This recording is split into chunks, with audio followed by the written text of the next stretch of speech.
যখন সংবাদটি এলাকায় আসে তারপর থেকে কিন্তু এলাকায় শোকের ছায়া নেমে এসেছে। সেই শিশুটি কে একবার দেখার জন্য এবং তার পরিবারকে সমবেদনা জানানোর জন্য কিন্তু তার পরিবার, স্বজন, গ্রামবাসী সহ আশপাশের বিভিন্ন এলাকা থেকে কিন্তু মানুষ একবার ছুটে আসছে শিশুটির বাড়িতে।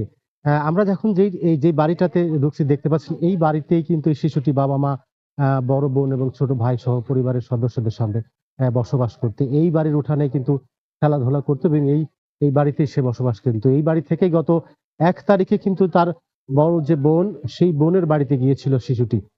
সেখানে ৬ তারিখে আ যে বুধবার ৬ তারিখ বুধবার তার সে ধর্ষণের শিকার হয়। পরে তাকে মাগুরা এবং ফরিদপুর এবং পরে ঢাকায় তাকে ভর্তি করা হয়। সেখানে চিকিৎসাধীন অবস্থায় আজকে বিকেলে শিশুটি মারা গেছে। এবং এই শিশুটি মারা যাওয়ার পর কিন্তু এই এলাকায় শোকের ছায়া নেমে এসেছে। এলাকার মানুষ বলছে এই ঘটনায় এই পাশবিক নির্যাতনের পর যে শিশুটিকে ধর্ষণের পর যে হত্যার চেষ্টা করা হয়েছিল, যেই দোষী যারা আটক আছে তাদেরকে দ্রুত গ্রেপ্তার করা হয়েছিল। দ্রুত তারা বিচারের দাবি করছে, তারা দ্রুত ফাঁসির দাবি করছে।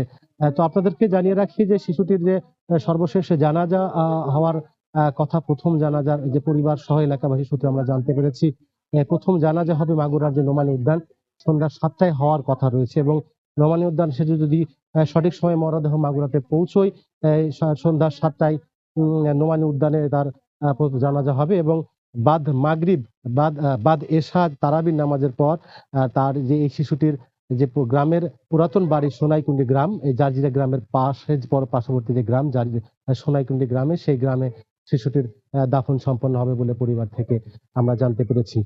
তো পরিবার সহ স্বজনরা কিন্তু তারা তাদের একটাই দাবি, যে এই ঘটনায় যারা দোষী, যারা গ্রেফতার হয়েছে তাদের যেন দ্রুত তদন্ত শেষে তাদেরকে যেন এই বিচার, রায় ফাঁসির সর্বোচ্চ রায় ফাঁসি দেয় এবং দ্রুত তা যেন কার্যকর করা হয়।